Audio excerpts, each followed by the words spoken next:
Hey, Mike here. I just wanted to let you know that you can listen to Dark Poutine early and ad-free on Amazon Music, included with Prime.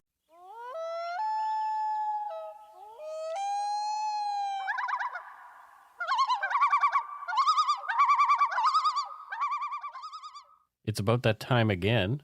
Welcome to Dark Poutine. I am Mike Brown, your creator and host, and with me this week, as per usual, Matthew. I'm here. You are there. It's a gorgeous day. It is beautiful today. It's nice and sunny. I know. I think that we're going to see the cherry blossom soon. Spring is springing. Yeah, my mom always used to say, spring is sprung, the grass is riz. I wonder where the birdies is. Nice. The views, information, and opinions expressed during the Dark Poutine podcast are solely those of the producer and do not necessarily represent those of Curious Cast, its affiliate, Global News, nor their parent company, Chorus Entertainment. Dark Poutine is not for the faint of heart or squeamish. Our content is often intense and some listeners may find it disturbing. We are not experts on the topics we present, nor are we journalists. We are ordinary Canadian schmucks chatting about crime and the dark side of history. Let's get to it. Put on your toque, grab yourself a double-double and a Nanaimo bar. It's time to scarf down some dark poutine. Now toasted. Look at you pulling out the Mad Men reference. Yeah. Yeah. I only saw like 2 of those episodes. Really? Yeah, because I was working in an advertising agency when it came out, and it was just a little bit too, like, work. Yeah, I like that show.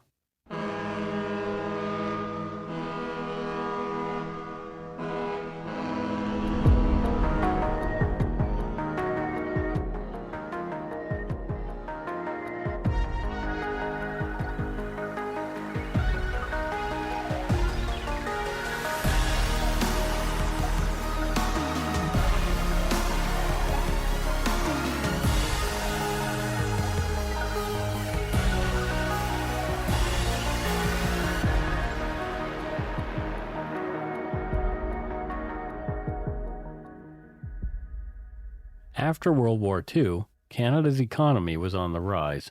Work was much easier to come by than it had been during the Depression. Even though he'd been able to secure decent employment, Edwin Alonzo Boyd, a family man and World War veteran with movie star good looks, was bored. He'd had his share of trouble already, and he was feeling the itch again. In the fall of 1949, he robbed his first bank. This kicked off events that would lead to the formation of one of Canada's most infamous criminal gangs of the era. Over just a few years, the Boyd gang, named for their charismatic de facto leader Edmund, robbed numerous banks and broke out of one of Canada's toughest prisons not once, but twice. They were seen as folk heroes by some until public sentiment turned firmly against them after members of the gang, Steve Suchan and Lennie Jackson, murdered Toronto Police Department Sergeant of Detectives Edmund Tong and severely wounded his partner, Roy Perry. You are listening to Dark Poutine episode 207, Bad Apples, Edwin Alonzo Boyd and his gang. As well as other sources, author Nate Hendley's book, Edwin Alonzo Boyd, Life and Crimes of Canada's Master Bank Robber, filled in the early details of Edwin Boyd's life. Please check out Nate's book if you want a quick but informative read of the story of Edwin Alonzo Boyd and his escapades. Edwin Alonzo Boyd was born the day after April Fool's Day, April 2nd, 1914, to Eleanor and Glover Boyd. Tensions were rising in Europe at the time, and only months after Edwin's birth, the Great War broke out. In 1915, Glover enlisted to go overseas and fight. For the duration of the First World War, young Edmund was left with his mom and her eldest son from a previous marriage, a boy named Harold. Life was fairly peaceful while Glover, a devoutly religious man and strict disciplinarian, was away. But when the armistice was signed and peace declared in Europe, the war, in the form of Glover, came home to Toronto. Life in the Boyd home was much tougher for 5-year-old Edwin after Glover's return. The freedom Edwin had enjoyed with his mom was gone, and he resented Glover's heavy hand. Over the next few years, the Boyds had 3 more kids, 2 boys, Gordon and Norman, and a daughter, Irene. Glover joined the Toronto Police Department and made a career there. Edwin, for one reason or another, didn't go to school until he was 7. He hated it there, too. Just like at home, there was discipline and even more expectations. Edwin would rather be running around with his young friends outside than spending time with another adult who was telling him to behave. His religious parents also expected Edwin not only to attend church, but to be active there as well. To Edwin, church was yet another place with restrictions and rules impinging on his freedoms. According to the CBC archives, quote, Boyd's upbringing was very religious, but his parents' lessons to young Edwin were rather ineffectual. After attending choir practice, Boyd would break into the homes of his absent relatives to steal their money, end quote. The only grown-up that Edwin seemed to get along with at all was his mom, Eleanor. She was who he ran to after beatings by his dad. But when Eleanor died, Edwin was only 15. The youngster's life spiraled after that. He quit school after the 8th grade and loathed life with Glover and his new girlfriend Minerva, the family's former housekeeper. Edwin left home when he was 18. The Great Depression had begun, and Edwin joined the scores of other young men riding the rails from place to place looking for work that was harder and harder to come by. It was during this time, partially out of necessity, that Edwin began to learn the art of the con. He took to it like a duck to water. He was a striking young man, bearing a strong resemblance to the swashbuckling heartthrob actor Errol Flynn, right down to the hair and mustache. Boyd used his good looks to his advantage, conning his way into private homes for food or to get himself out of jams at restaurants where he'd eat a sumptuous meal with not a penny to his name. He'd finish the last bite, and when the check arrived, he would smile, saying he couldn't pay, offering to wash dishes to work off the cost of the dinner. Sometimes, though, his antics got him into hot water. Between 1933 and 36, as Edwin traveled around Western Canada, he was arrested and jailed several times for vagrancy and begging. The Calgary Albertan newspaper mentioned the arrest and imprisonment of Boyd and one of his pals in an article published on August 12, 1936. Ernest Young and Edwin Boyd, facing charges of obtaining meals from the Ritz Cafe, valued at 70 cents each, were sentenced to 3 days in prison by Magistrate D.C. Sinclair this week. Both men were released as sentences ran from the day of their arrest, which was August 6th. End quote. It was later on that month when Edwin got himself into the first jam that would earn him some real jail time. From the Edmonton Bulletin on August 31st, 1936, quote, found by Constable C.D. Pakaluk crouched behind a desk in the offices of the Montrose service station at 106 Avenue and 100th Street at 1:35 a.m. Monday. Edwin Boyd, a transient of no fixed abode, was taken to the police station on charges of breaking and entering. At headquarters, the accused is alleged to have admitted breaking into the Medico service station, 111 Avenue and 101 Street, which also was discovered ransacked. He had but 1 cent on him when searched. He will appear in court Monday to face the charge, end quote. It turned out that Edwin and his pal had been involved in a string of burglaries around Alberta. From a Canadian press article in the Star Phoenix newspaper published on September 4th, 1936, quote, pair ass prison term, given wish.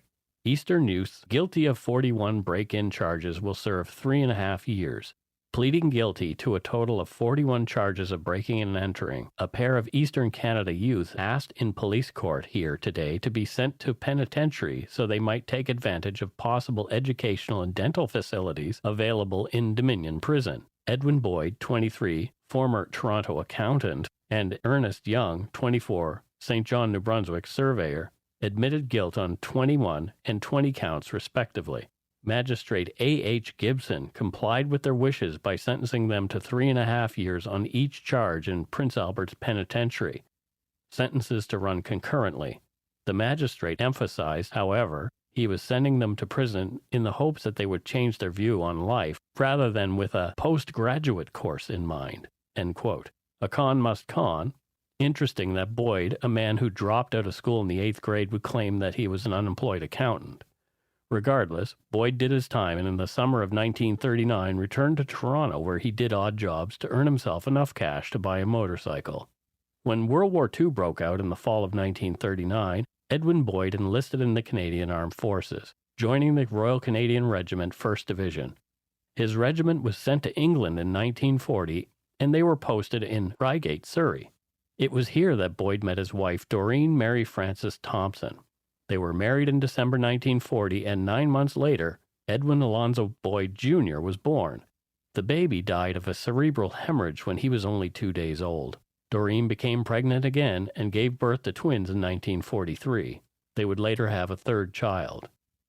You know, my husband, Grandma's eyes would totally light up when she talked about the handsome Canadian soldiers, as she called them, in the UK during World War II. Oh, really? Yeah, I think a lot of relationships happened between Canadians and Brits at the time, and Well, I mean, how couldn't they have? yeah, lots of quote war brides came over after the war, didn't they? Oh, yeah, for sure. I mean, my grandmother was a Dutch war bride. Yeah, So yeah. met my birth grandfather during the liberation of Holland. Okay. Yeah. And Reigate it's kind of like a bedroom community of London now. It's like south and a little bit west. Mm-hmm. And I'm not surprised he was stationed there because it's always been sort of a strategic place. Even like there was a fort that was built in the 1700s. It's Reigate sort of on the North Down, so up on like a hill, if you will. Okay. And you have great views south to the South Downs or to London. So it was always a strategic place and always a sort of an army base there. So the high ground. Yeah. Most of Boyd's time in the military was spent putting his motorcycle riding skill to use as a dispatch rider, delivering sensitive messages and written orders between installations. In 1945, when the war was over, Boyd returned to Ontario to join his family who'd relocated there in 1944. Edwin obtained jobs as a window washer and later a streetcar driver to support his family. He quit the streetcar driving job in 1946, loathing the daily grind, and for the next 3 years had only odd jobs. Edwin was bored with workaday life and unable to stay in one place for any amount of time. He hated being told what to do and when to do it. The money wasn't great, and it didn't come fast enough for Edwin's liking. He began to think about ways to spice things up and earn some quick cash, dreaming of his time riding the rails with his buddies and taking what he wanted when he wanted it. It was a Bank of Montreal branch in North Toronto that caught his interest, and he started obsessing about robbing the place. He'd been inspired by the story of an unarmed autistic youth who'd robbed a bank by walking in and demanding the teller give him cash. From thetorontoist.com, quote, "If it's that easy," Boyd asked himself, "what the hell am I working for?"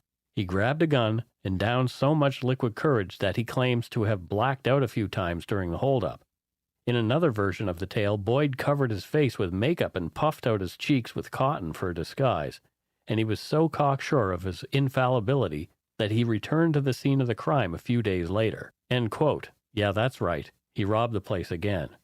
Over the next 2 years, Boyd robbed banks, often alone and sometimes with an accomplice, eventually getting away with enough cash to buy his family a bungalow in Pickering. His neighbors there noticed he took a lot of pride in the landscaping of his property. They had no idea that a notorious bank robber was living nearby. On Tuesday, October 16, 1951, Edwin Boyd's first bank robbing spree came to a halt. The 37-year-old was arrested only an hour after he and his pal Howard Galt, 43, robbed a branch of the Dominion Bank on Yonge Street, making away with $12,800, enough to buy another house in those days. Galt, who'd been drunk during the robbery, was the first caught, and he fingered Edwin Alonzo Boyd as his accomplice, which then led to Boyd's arrest. The following list of charges comes from a CP article in the Sun-Times in Owen Sound. Quote, George Wilson, suburban North York Sergeant of Detectives, said today he had taken a signed statement from Boyd and that these charges were laid against him. 1. The $8,029 robbery of the Dominion Bank on Shepherd Ave in North York, September 1, 1951. 2. The $2,921 armed robbery of an Avenue Road branch of the Bank of Montreal, March 19, 1951.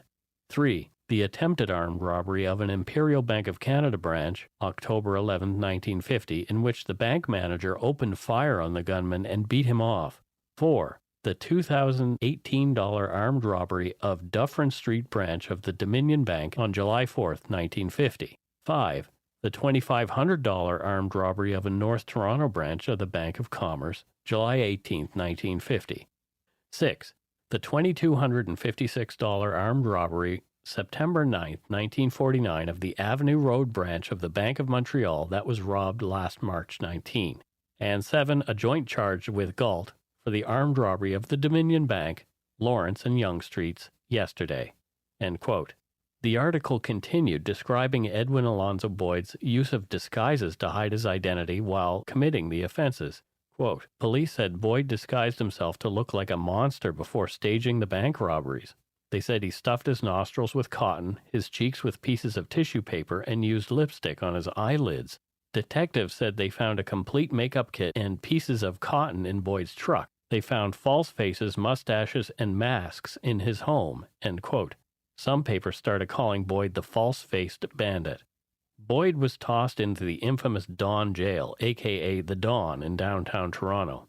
According to the site, lostrivers.ca, the old Don Jail opened in 1864 and closed in 1977. It was Toronto's fourth jail, replacing the one on the site of the old Parliament buildings at Front and Parliament. While in the years just before it was closed, it was considered an embarrassment to the Canadian criminal justice system. When opened, it was called the Palace for Prisoners. At the time, it represented a tremendous advance in the public attitude toward the treatment of lawbreakers. Until then, as was then the worldwide custom, prisoners had been confined in appalling and inhumane conditions. End quote. But it doesn't sound like it was a fun place to be incarcerated. Also from lostrivers.ca, quote, prisoners were not allowed to talk without permission and received only monthly visits from friends and family. Violations frequently resulted in flogging. For about the first 100 years, inmates generally were not allowed to speak unless addressed first by a prison official. Prisoners spent 23 hours a day in the cell blocks, with the remaining hour in the outdoor exercise yard, now a parking lot. They had to keep moving in the yard and were not allowed to sit around and soak up the sun. The inmates did much of the maintenance, including painting, carpentry work, and other jail repairs. They also worked a jail farm that covered much of the present Riverdale Park. End quote. To Edwin Boyd, rules were meant to be broken. Soon after being tossed into the Don, Boyd began secretly plotting his escape with another group of notorious bank robbers. And we'll take a break right here. Hey, it's Kaylee Cuoco for Priceline. Ready to go to your happy place for a happy price? Well, why didn't you say so? Just download the Priceline app right now and save up to 60% on hotels. So whether it's Cousin Kevin's Kazoo Concert in Kansas City, go Kevin, or Becky's Bachelorette Bash in Bermuda, you never have to miss a trip ever again. So download the Priceline app today. Your savings are waiting. Go to your happy place for a happy price. Go to your happy price, Priceline. If you're looking for a smoking gun, I can absolutely guarantee you will not find it. In October 2001, a series of letters filled with a deadly powder called anthrax were dropped into the U.S. mail system. What started as an unprecedented case turned into an unsettling mystery. Who sent these deadly letters? And why? From Campside Media and Sony Music Entertainment, I'm Josh Dean, and this is Cover Up Season 4, The Anthrax Threat. Available now.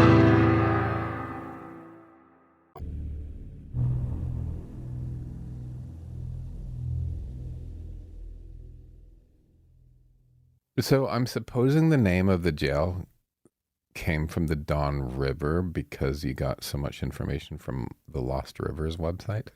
Sure. Yeah, so it's called the Don because there's a Don River in Toronto. And there's also the Don Valley. And yeah, of the river, right? Mm-hmm. Yeah, the exactly. valley of the river. Yeah. But I'm also, there's a few things. I'm thinking about how easy it must have been to commit a crime in the 1950s and get away with it. Right. Like maybe knowing what we know now, like if we went back in time, we'd be dangerous. But I was also like, okay, the guy already owns a house. Great start in life. Yep. If he had just stopped there, like got a job, yeah, he would have been set for the rest of his life. Sure. And, you know, he would have been in a great financial position. I'm thinking that he seemed to crave excitement, though. That was the problem. I think you are, like, that's what I was just going to say, is that it wasn't about obtaining the things. It was about the doing of the obtaining. You know? Well, I mean, if he wants excitement, why did he move to Pickering? Right. Like he could have bought a house in Toronto. Isn't Pickering where the nuclear power plant is? Yeah, Well, is or used to be. It probably wasn't there then. But anyway, Yeah.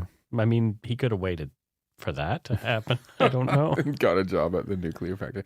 I'm also thinking about how we seem to sensationalize bank robbers as some sort of anti-heroes. We talked about this a little bit before, right?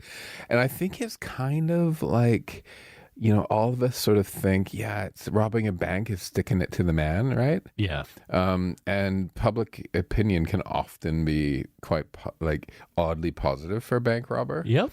But only until one of us, air quoting here, gets hurt. It's like a customer, a security guard, a bank teller, right? Because if you're sticking it to the man and stealing, you know, the evil big bank's money, it's fine by many people. But if you start hurting, you know, the folks just working there, you're in trouble. Well, exactly, and you do hurt the folks working there by just robbing the bank because they're traumatized. My mom worked at Bank of Commerce for a while. Mm-hmm.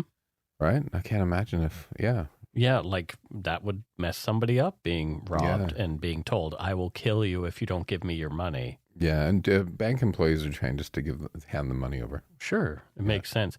It's interesting. I was thinking about banks and how hard it would be to rob a bank right now. Mm-hmm. There's different security things in place, including surveillance cameras and all that kind of stuff. Some of the bank doors are meant to lock.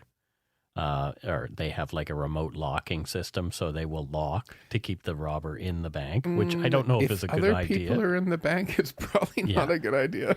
But also, if you notice, here in Surrey at least, and I think downtown, banks tend to be closer to the police stations. Oh, really? Yeah. It's like there's an RCMP station just up the road here.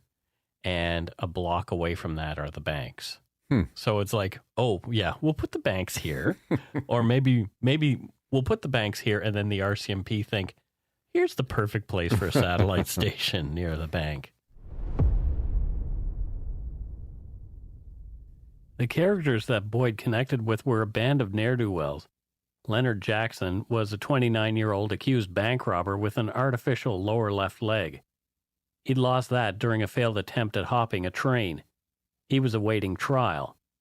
And William R. Willie Jackson, 25, was being held in the dawn after being sentenced for the beating and robbery of an older man. William had been sentenced to 7 years and 20 lashes for that crime. It turns out that Lennie, knowing he was on his way to prison, had smuggled hacksaw blades inside his artificial leg.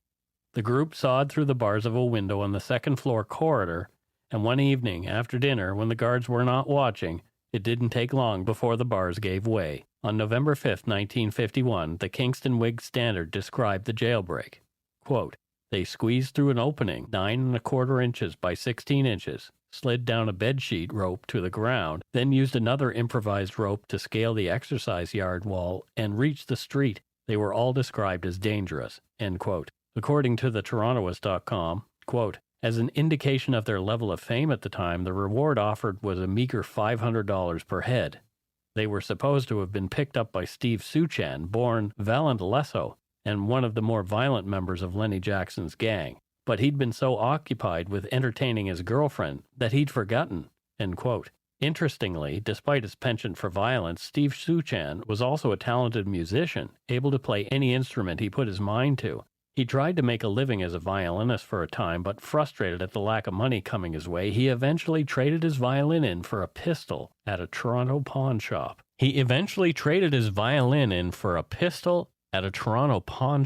Isn't that a perfect ad for funding of the arts? What do you mean? Fund the arts, make musicians, not bank robbers. Yeah, fair enough. Either that or like violin playing is a gateway drug to bank robbery. It could be. I don't know. Like I think, wow, what drives a violinist to become a bank robber? I'm a bank robber, but I'm really a musician. Right? Yeah, musician is my true passion. I just rob banks to keep myself, above water. Yeah. The Torontoist article continues. Within 2 weeks, Willie Jackson was recaptured at a Montreal restaurant. The rest of the group, however, held up the Bank of Toronto on Dundas in late November 1951 to kick off a 4-month streak of robberies netting a loot totaling over $75,000. They even staged what was then the largest bank robbery in Canadian history when they made off with $46,000 from the Royal Bank's Leaside branch. End quote. Willie the Clown Jackson was sentenced to 2 years in prison for his escape from custody, and that was tacked on to the 7 years he'd already earned. Even though Lennie Jackson seemed to be the real brains of the operation, the press picked up on Edwin Boyd's charisma, good looks, and propensity for wearing a fedora during their daring robberies. This earned the group the moniker the Boyd Gang. Torontonians and Ontarians followed the gang's exploits closely in the newspapers. Every cop in the country was on the lookout for the brazen bank-robbing escapees. The Boyd Gang were painted in some papers at least as folk heroes, but soon they'd be involved in the incident that soured the public's sentiments toward them. It was the murder of a beloved Toronto police sergeant, Edmund Eddie Tong. You know, we are suckers for good looks. Yeah. Remember that guy, Jeremy Meeks, I think it was, he was arrested for illegal gun possession and gang crime, and his mugshot went viral as the prison bay? Yes, yeah. He was really handsome, right? And yeah. He, literally 2 years later, he's on the cover of fashion mags, and he's doing runway in New York Fashion Week. Right, yeah. As soon as you get somebody pretty, they become the lead in the story. It's so weird. Well, that's exactly what happened in this case. Because he wasn't even the mastermind. He's just one of the guys. But because he was the handsome one. No, he looked like Errol Flynn. If you look up a picture of Edwin Alonzo Boyd when he was young, he really did look like Errol Flynn. Like it's not an exaggeration. Maybe it was his long-lost brother. Well, I don't know. Errol Flynn was kind of an interesting character himself and died here in Vancouver. And so, interesting. You just look up Errol Flynn and this guy and you'll see. Okay. According to Edward Butts in his book Line of Fire, Heroism, Tragedy, and Canada's Police, Edmund Tong was 21 years old when he emigrated to Canada in 1926 from Leeds, England. He joined the Toronto Police Department in 1929 and began working his way up the ranks, becoming a respected member of the force. According to Butts, quote, fellow officers who had worked with Tong said they never saw him pull his gun, but that he was more than capable of handling himself in a rough situation. The punks of the Toronto underworld knew better than to mess with him. End quote. I edited out a racist nickname in the last quote that Eddie had given to him for his, quote, unusual name and jet black hair. There's no honor among thieves. In the days before Tong's death, Edwin Boyd had knocked over a bank on his own without Lennie Jackson and Steve Suchan, keeping all the loot for himself. The other two were angry at Boyd and decided that the best way to get back at Edwin was to pull a bank job without him. They borrowed a car, a black Monarch that belonged to a friend, and went out for a drive to determine their next target. What Jackson and Suchan didn't know was that the cops were already on the lookout for that specific vehicle, as informants had told them that it had been used in previous crimes. On the afternoon of March 6, 1952, Roy Perry was driving the police cruiser. Eddie Tong was in the passenger seat when they spotted the Monarch on the streets of Toronto and began following it. The officers pulled up beside the car and Tong told the driver of the Monarch to pull over, which he did. While Perry waited behind the wheel, Tong got out of the car and approached the Monarch on the driver's side. He did not draw his gun. The officers had no idea who might be in the suspect vehicle at this point. Tong was just over a meter from the Monarch when Perry says he saw his partner turn quickly to the right.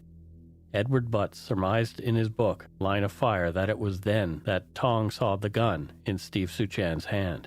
Before Tong could react any further, Suchan, the driver of the Monarch, opened fire with his .45 caliber Smith & Wesson pistol. Tong dropped to the pavement, shot through the chest. Suchan then turned his attention to the police car, firing on Perry, who was struck in the arm while instinctually raising it to protect his head from the gunfire, presumably saving his own life. There are conflicting accounts as to whether Lennie Jackson fired his gun at all, but he later admitted to having pulled it out after jumping out of the car. Suchan hollered for Jackson to get back into the Monarch, and as the car sped off, Perry managed to radio for help before passing out. Tong and Perry, both hospitalized after the shooting, were able to identify Suchan and Jackson as the occupants of the vehicle and the alleged shooters. Although Perry was recovering, the outlook for Tong was grim. He had been shot through the left side of the chest and the bullet had gone through both lungs. He was too unstable for an operation at first, and the doctors were concerned he was not going to make it. Suchan was tracked to Montreal and captured only a day after the shooting. 4 cops waited for him in his Côte-de-Neige apartment and ambushed him when he arrived. One of the officers, Sergeant Detective Albert Dauphin, fired his gun 3 times at the surprised Suchan after he drew his pistol on the waiting officers. From a Kingston Whig Standard article as told to the Canadian press by Detective Sergeant George Cote, quote, Dauphin fired 3 shots. The first one hit the 24-year-old Suchan in the arm. Another got him in the stomach and he fell to the floor, twisting and grimacing.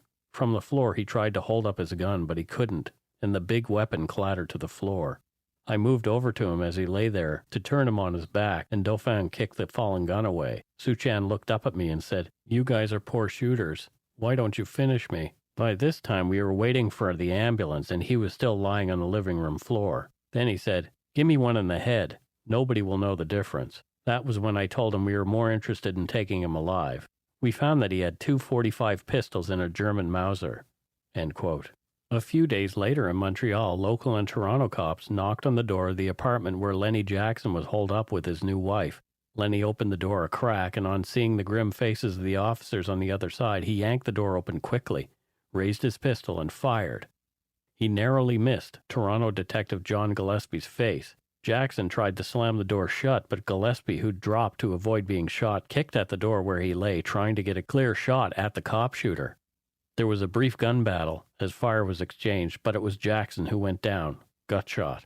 Gillespie told the Montreal Gazette about an interaction that he had with Lennie Jackson in the hours after he apprehended him. Quote, "He told me later at the hospital, 'I'm sure glad, John, I didn't get you at that doorway.' And I looked right back at him and said, 'Not as half as glad as I am.' He made a few other remarks about me hanging around Montreal, and I told him, 'After all, I didn't come here for nothing.' He grinned and replied, 'I saw your big fat face plastered all over the newspapers.'" End quote. Jackson and Suchan were brought back to Toronto charged with the many bank robberies, involvement in the jailbreak, and the shooting of Tong and Perry. Steve Suchan's father, Joseph Lasso, was also arrested and charged for harboring his son, Lennie Jackson and Edwin Boyd, after warrants had been issued for their arrest when it was clear they were responsible for the rash of bank robberies. Edwin Alonzo Boyd was caught by police on March 21, 1952, after a tipster recognized him and pointed authorities to an apartment he'd rented to hide out. Cops entered the apartment in the middle of the night, so Boyd was asleep when they discovered him. He woke to the barrels of police firearms in his face. Edwin was arrested and charged for his crime spree. Norman, Edmund's brother, and Edmund's wife Doreen, also present in the apartment, were arrested and charged with harboring a criminal. Cops searched the apartment and found that Edwin had stashed $23,000 there, as well as a cache of weapons which were, according to Nate Hendley's book, 2 .38 caliber revolvers, a 7.45 millimeter Beretta automatic pistol, a 9 millimeter Luger, and a .455 caliber Smith & Wesson revolver. They also found commando-style knife and ammunition. Cops were happy they'd found their man asleep. The weapons were loaded and all within easy reach of where Boyd lay sleeping. A few days later, things took a turn for Eddie Tong. The worst happened. At 12:05 a.m. on the morning of March 24, 1952, the tough 48-year-old Toronto detective succumbed to his wounds, killed by a massive blood clot. Suchan and Jackson's charges were immediately upgraded to capital murder. The only punishment for that crime at the time, were one found guilty, was to hang. After they were released from hospital, Steve Suchan and Lennie Jackson were brought back to the Don jail, where all 4 of the former gang members were put into cells adjacent to one another. The cells were bugged and the gang knew it. The move turned out to be not the smartest bit of thinking on the part of police and jail officials, as the gang began planning another escape, using hand signals and secret notes to communicate. They were also able to make their own key to the cells. From the book Fatal Intentions by Barbara Smith, quote, "Ever the jokester, Willie Jackson soon made friends with one of the guards assigned to their high-security corridor. As the guard led the 4 prisoners back to their cells after an exercise period, Willie grabbed the custodian's key and asked to be allowed to lock his friends in for the evening. The jailer, of course, denied Willie's request and demanded the key back. Willie obliged, assuring the guard he'd only been joking. The guard knew and enjoyed Willie's hijinks, so the incident didn't cause the degree of concern that it certainly should have. For the few seconds that Willie held the key, he'd been squeezing it as tightly as he could in the palm of his hand. Once safely locked in his cell for the night, he used a jail-issue pencil to trace the outline imprinted in his hand. End quote. A visitor then smuggled in a file and a soft piece of metal, giving it to Willie during a visit. Later, a hacksaw blade was also smuggled in. The gang set to work, one group member filing on the bars, another filing a key from Willie's template, while the others made lots of noise, singing and banging and flushing toilets to mask the sound of the escape work. That's such a smart way of escaping. Holding on to a key and getting the imprint on your hand and then drawing. I don't know if that would be possible now, especially with electronic door locks. Well, back then it probably would have been a skeleton key, right? Oh, totally. Yeah. And skeleton keys, when I was about 10, a friend and I found his dad had this old set of skeleton keys. Right. So what did we do? Took them. We went downtown to the old buildings and just tried them, and we ended up unlocking. What did we unlock? And we just run as soon as it unlocked. We unlocked the old post office that has the tower. Okay. And we unlocked a donut store. Well, I know what would have happened had I been There were no to... donuts in it. Ah, shit. We did go into that one. There were no donuts. We figured nobody would miss a donut. Nobody would miss a donut.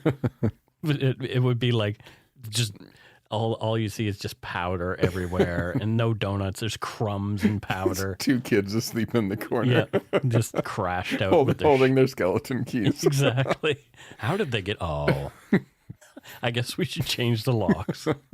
Yeah, those were the days. They did actually... It's weird. They still used skeleton keys when we were kids. Yeah. Yeah, it's like... How insecure is that? Well, when I lived in Moscow, they were like double ones though. Like there was imagine a skeleton's key, but top and bottom. Yep. And you'd put in my apartment door, and you'd do this big clunk. They weighed about, these old Soviet keys, they weighed about 5 pounds each. In Soviet Russia, yes. Key uses you.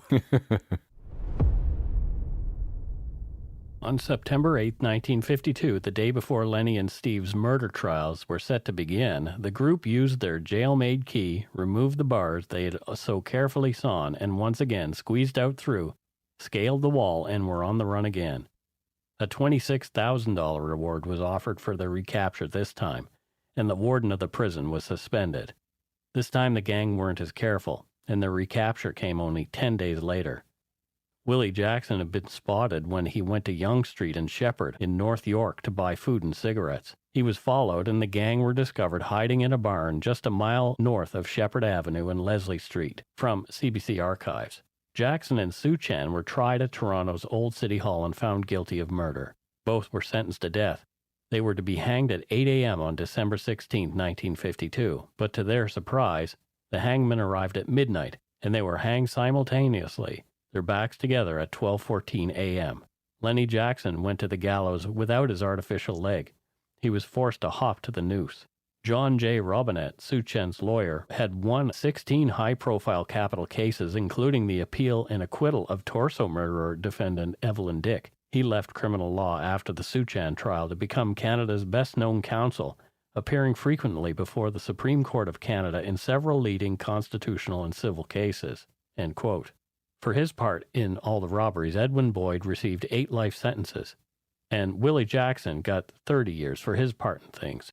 Both were released on parole in 1962 after serving 10 years in Kingston Pen for bank robbery. Because of parole violations, Boyd was returned to prison for 4 more years and was released again in 1966. He retired to private life under a new identity, now calling himself John. He landed in Victoria, British Columbia, driving a bus for disabled people, eventually divorcing Doreen and marrying one of his regular passengers who he'd fallen for. They both retired to an old folks' home after more than 35 years of marriage. According to the Fifth Estate, 2 months prior to his death, Boyd told a CBC producer that he had once killed a couple and left their bodies in the trunk of a car in High Park, Toronto, years before his notoriety as a bank robber. The crime fits the September 11, 1947 murders of Iris Scott and George Vigas. Before a formal investigation into his confession began on May 17, 2002, Edwin Alonzo Boyd died. He was 88 years old. In 1998, CBC produced a documentary about Boyd's life, and in 2011, Canadian actor Scott Speedman played Boyd in the film Edwin Boyd, Citizen Gangster. And that's it for Dark Poutine episode 207, Bad Apples, Edwin Alonzo Boyd and his gang. I guess it wasn't really his gang, which is kind of interesting, even though he lived the part being, it later on in life took responsibility for a couple of murders, which that was really fascinating. I didn't really dig into that very far, but I thought... Wonder why he did that. Guilty conscience at the end of his life? Probably. He probably Maybe knew he that... found Jesus or something. I don't know. He probably knew that he was at the end of his days and wanted to clear his conscience before he went to meet, quote unquote, his maker. But that it's so not in his MO though, right? Right. Like murdering a couple in a car or wherever it happened versus just robbing banks. Mm-hmm. Totally different. Well, maybe he didn't do it, or maybe he did do it and just missed the attention that he got from people. Yeah. So I don't know. It's a really strange one, but I have a funny feeling that he was telling the truth. Probably. Why would you make something up like that at the end of your life? Well, I don't know. Unless you want to leave a legacy behind. Maybe you're such a sociopath that you like to leave people questioning after you're gone. It's like you want to leave a legacy of excitement and stuff like that. But you wouldn't know. Well, maybe he really did know who did it. Okay. Because he hung with some pretty violent characters, like that Steve Suchan. Like, he's willing to shoot cops. Oh, that's sad. And Jackson was also willing to take pot shots at the cops when they were arresting him. Like, and then he's like, "Oh, I'm glad I missed you." Yeah, right. I'm glad I missed you, but it's so weird. Yeah, and the cops are like, "Yeah, I'm glad too." Oh man. That's right. It's time for voicemails. You can leave us a message at 1-877-327-5786 or 1-877-DARK-PTN. We'd love to hear from you. Let's see who called us this week. Here's our first voicemail. Hey guys, I discovered your podcast through looking up an old story from my hometown, the triple murder in Kitimat by Kevin Vermette, allegedly. I was a kid when that happened, and it was definitely wild. It's not a commonly covered story in true crime podcasts and YouTubers. So thank you for highlighting that huge tragedy in a small town. But would you be shocked to hear that it's not the only time Kitimat has lost its youth in horrible tragedies? A friend of mine, a girl I knew in high school, Amandeep Atwal, was murdered in an honor killing. And that whole story is very, very sad. Would love to hear that be covered by you folks as well. I'm definitely subscribing to this. But I do believe her story would be a fantastic one to tell, and just to keep her name out there. Well, thank you guys for your time. I'm not going to tell you to shit in a hat because I don't know what that means. But thank you. Cheers. Bye. Thank you so much for your voicemail, for the compliments. And it's an interesting case, that one that you're speaking of. And honor killings are horrific. It's a horrific, awful thing. Mm-hmm. I don't know. I find them so terrible. I don't know if I want to cover one because it's such a tragic thing. We will someday. But yeah, it's really ugly. Yes, it is. Anyway, thank you. Thank you so much. Let's listen to another one. This is the second one. Look at that. We have two. Hey, you guys. I'm wondering what's going on up there in Canada. You guys something's not right up there. You guys are really screwed up. You know what? Why don't y'all just be nice to each other, for goodness sake? I've had enough. You guys, you suck. You guys really, really suck up there. Everybody's being mean. It's awful. You catch more flies with honey. Just give each other a hug. Bye. Okay. Yeah, some people have called in or emailed the show about a joke that Matthew made about about 5G penises and the Wi-Fi. It was a joke. Arg. But yeah, anyway, a lot of people are having a rough time right now, and we really, really, really feel for everybody who is hurting, because there's a lot of people who are tired and frustrated and angry and all of those things. So yes, we love you all. I maneuver life through humor. That's what I do, Mike. Right. So, sometimes, and we do love you all. And I'm not, I don't really criticize anybody at all. No, in our hearts we don't. No, we don't, really. because if we sat down, that's the thing about everyone. If you just sat down across the table, just one-on-one, and broke bread together, you just talk about stuff. It's all good. Well, yeah, I don't know. It just, there's so much mudslinging right now. Yeah. I don't know.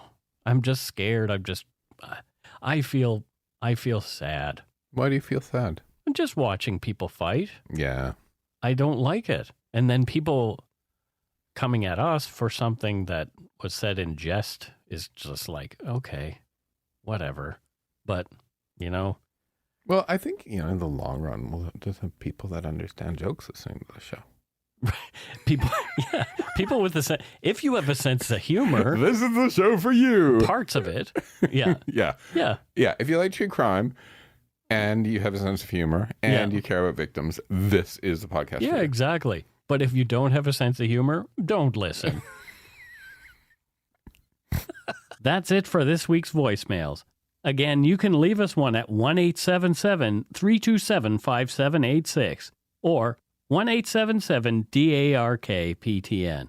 We'd love to hear from you, even if it is just to say hi and to tell us to go shit in our hats. If you're stumped for what to chat with us about, a quick story is welcome. It's time for Patreon. It looks like we got a little love this week, so thank you so much. Yeah. Pre-thank you to those who stepped up to help the show. First up, we have Cynthia, and she's from Suchan, British Columbia. I like Suchan. Have you ever been? I don't know. Probably not. But anyway, yeah. Would I have driven through it on the way somewhere? No, probably not. Okay. But Cynthia, what does she do there in Suchan, British Columbia? Matthew. She has a taco shop. A taco shop in Suchan? Yep. What kind of tacos does she sell? Her specialization is seafood tacos. Oh, fish tacos. Yeah. Is Suchan on the water? Kind of. So there you go. Yeah, look at that. Suchan fish tacos. Suchan fish tacos. Suchan is actually at the very bottom end of Vancouver Island. And yeah, it's on the water. And it's just east of Victoria. Oh, and there's somewhere called Shirley next to it as well. Shirley. Don't call me Shirley. Don't call me Shirley. I'm from Suchan. Don't say it's Shirley. Oh, boy, that was You sucked. That was really, really bad. Next, we have Stephanie Savoy. And I don't know where Stephanie is from. Mystic Beach. Where's Mystic Beach? Just up the water from Suchan. Oh, well, look at that. Well, thank you, Stephanie. It sounds sort of like a cool place. Mystic Beach. Mystic Beach. You go there and you have a spiritual experience. Yes. You are able to float off into the ether and perhaps...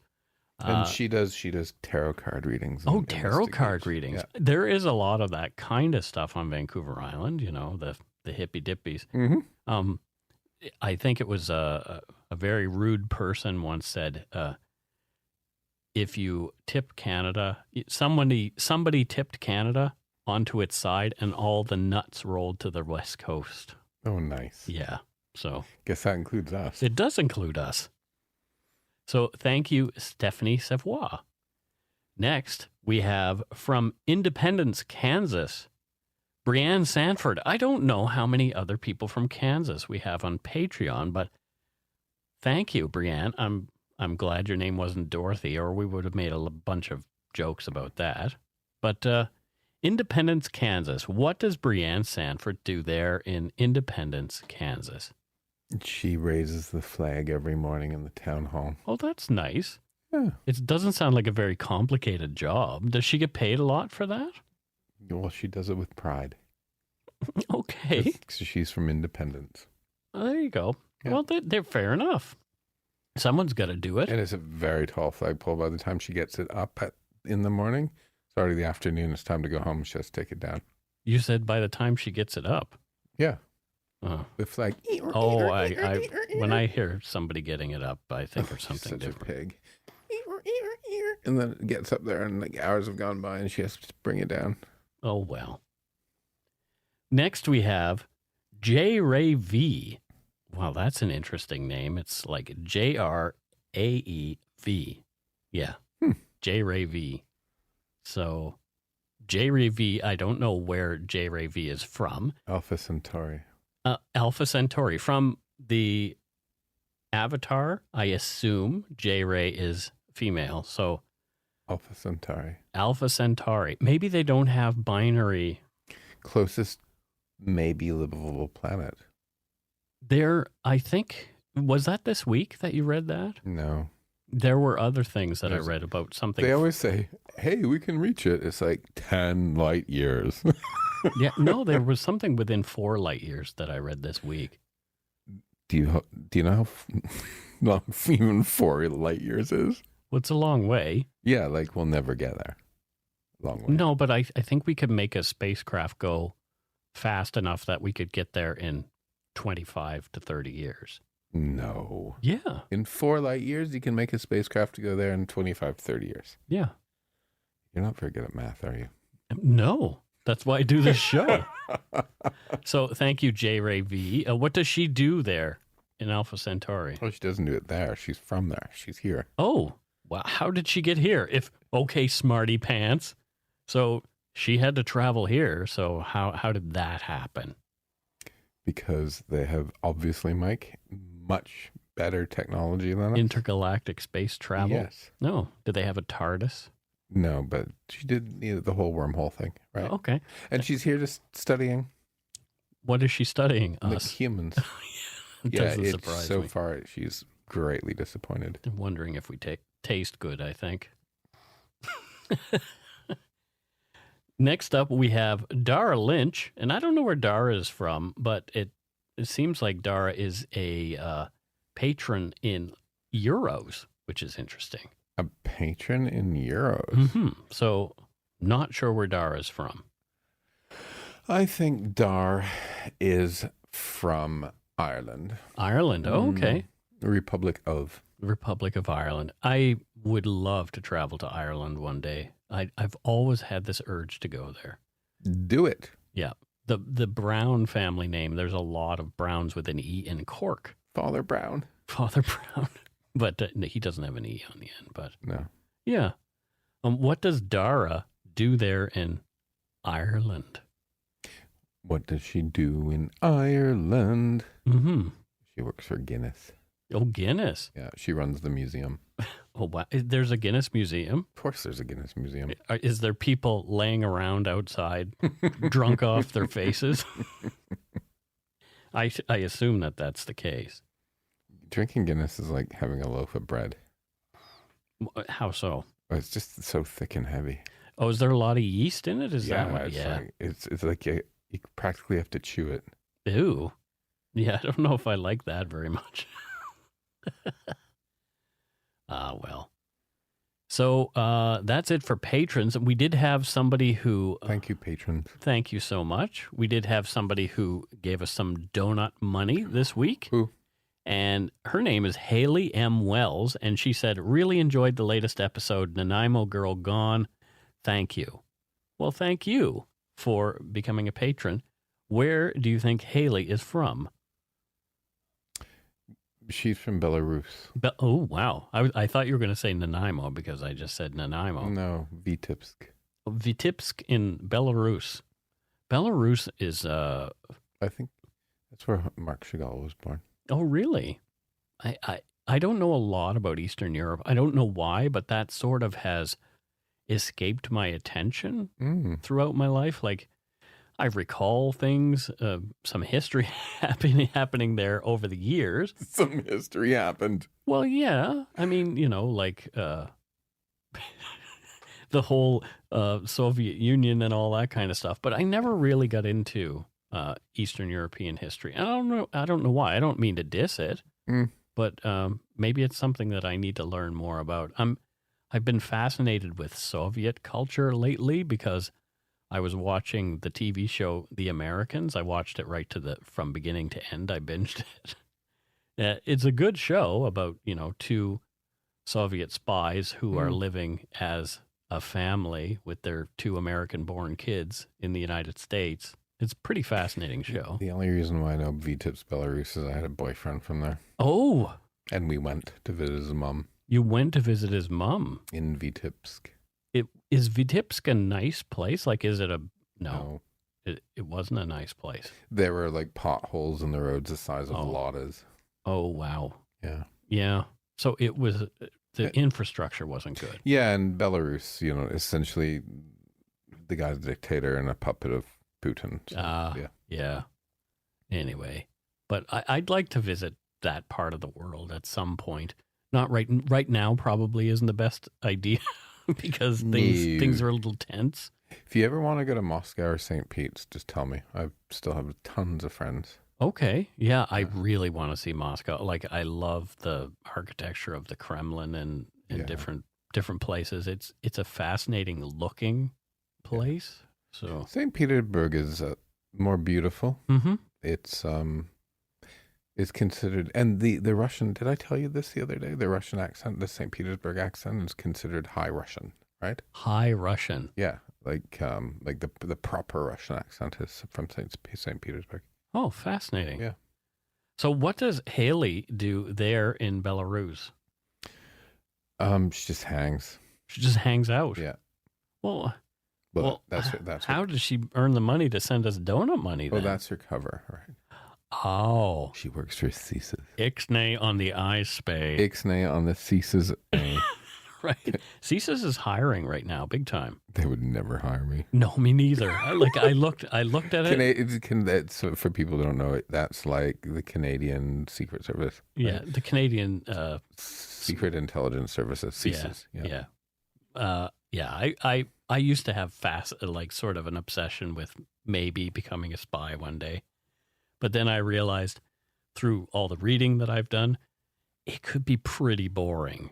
Yeah. All you do is sit and watch one person all day long. And you have to be super smart to get in. I don't know if that's the case anymore as far as the surveillance part goes. Okay. But yeah, you have to be super smart to get into certain roles there for sure. I wouldn't pass the psyche evaluation. The psyche evaluation? No, I don't think I would either. They would go, oh, let's look at, oh no. Oh no. Oh dear.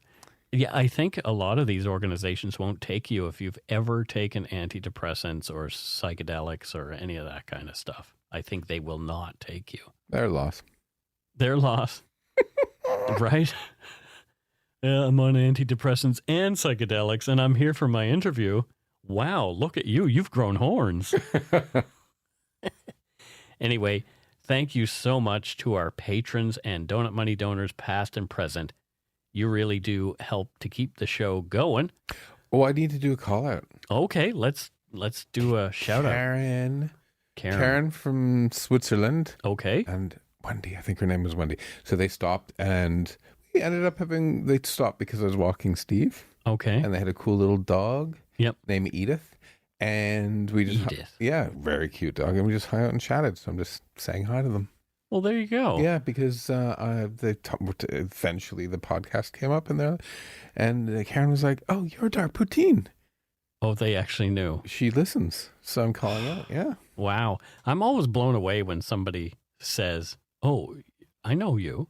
Yeah. Like, no, you don't. Well, when people say, oh, you're Dark Poutine, I'm like, no, Mike's Dark Poutine. Nah. I'm just a sidekick. Yeah, well, you are the Dark Poutine sidekick then. Yeah, dun. Nah, you're an important part of the show, Matthew. Come on. Dun. What shirt are you wearing? I am wearing my Bat Boy shirt from the Weekly World News. My grandmother used to read that crappy tabloid, and I don't know why she would read that, but she loved it.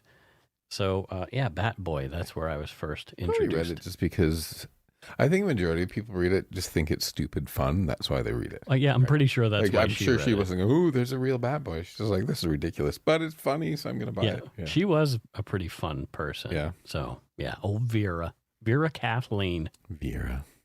What a great grandmother name. Vera.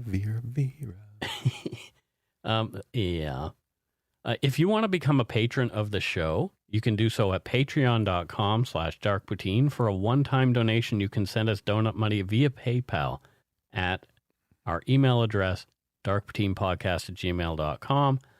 If you don't already subscribe to the show, it would mean a lot if you did. You can easily find Dark Poutine on Apple Podcasts, Spotify, or wherever you listen to your favorite podcasts. If you haven't already gotten yours yet, please order my book, Murder, Madness, and Mayhem. It's available via an order link on the Dark Poutine website. And speaking of our website, please check out darkpoutine.com for show notes and other cool stuff. Take the time to give Dark Poutine a like or a follow on Facebook and Instagram. We would appreciate that. Join us in the Umberyard. It's grown again. That's our Facebook group. Do we still have a website? We still have a website, darkpoutine.com. I've never been on it. Is there a picture of me? There is no picture of you. Oh. No. Do you want a picture? There's no picture of me. Should there be? No, but there should be one of me. Why would I do that?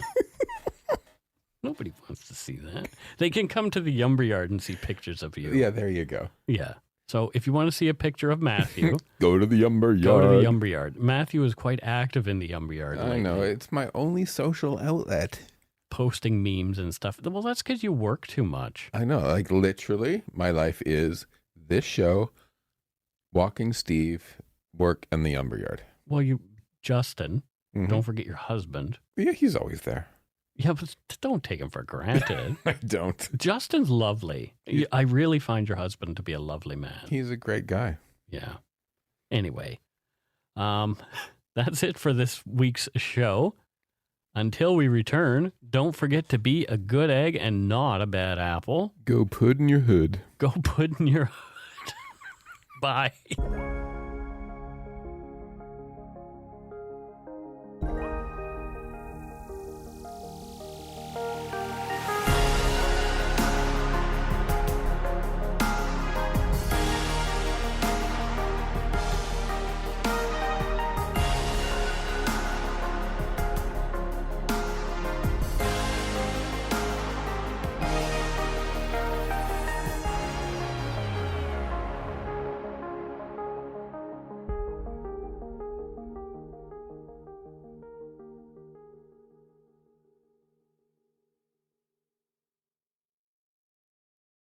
Hi, it's Shauna, and I might be a bad parent because my kids think French fries are vegetables. Hey, it's Ryan, and I might be a bad parent because I went out for wings when my wife was in the hospital after giving birth. Johnny here. I might be a bad parent because in my house, the tooth fairy gives pocket change. But we're not alone. Len emailed us and said his 6-year-old daughter's Tarzan moment going from love seat to lazy boy by curtains made him more proud than any dance recital. And Andy left his 2-year-old at the rink. All right, guys, I'm sure we're not alone. Like Andy's kid. For stories and confessions like this, make sure you check out our podcast. It's called Bad Parents, and it's available wherever you get your podcasts. I left a glove at the rink.